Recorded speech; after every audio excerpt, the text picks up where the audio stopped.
Okay, this is Byron Gordon, day one, SES London live, and we're talking to Neil of Latitude. How are you, Neil? Very good, and you? Just fine, thank you. We just came off the State of Search Integration panel, and the overall consensus seemed to be that the State of Search integration is terrible. Well, it's not so much that it's terrible, it's the fact that people are doing the basic bits and beginning to do the basic bits, but they're not taking it the one stage forward. One of the examples I used is a brilliant campaign done in the UK about a company called Compare the Market, who have run a campaign called Compare the Meerkat.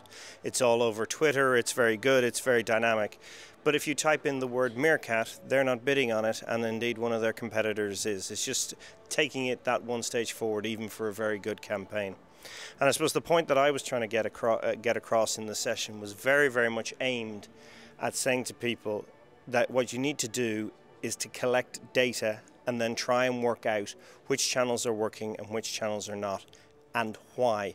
And it isn't he who owned the last click that wins, or indeed he who started the process. It's much more about attributing a value to either clicks or impressions and then trying to work it out.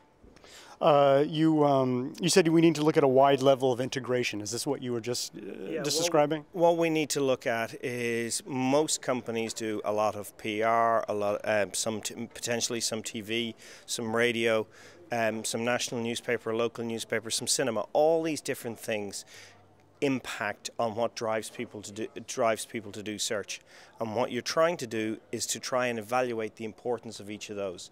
So simple things like work out how many brand searches you get normally, and then how many brand searches you get when you're in the national newspapers, when you're on the radio, when you're on television, will give you a rough and ready metric to work out how successful or otherwise those terms are being.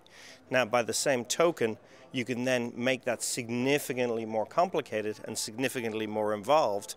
But if you're looking for the back of the proverbial fag packet answer, that's very much the quickest way to do it.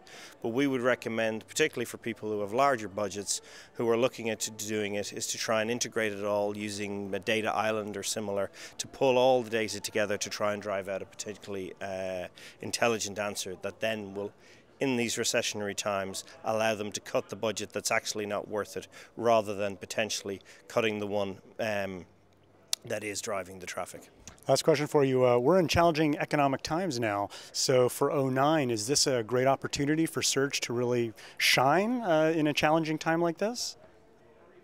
The big advantage we do have is we're the ultimate direct marketing. We're the ultimate intent-based marketing. We are more secure than many, but what we shouldn't do is lose sight of two things. First of all, as more people come into search, the cost goes up, and the second thing being that with TV and national press struggling like it is, the costs of those are going down. So we are going to meet a point in between the two.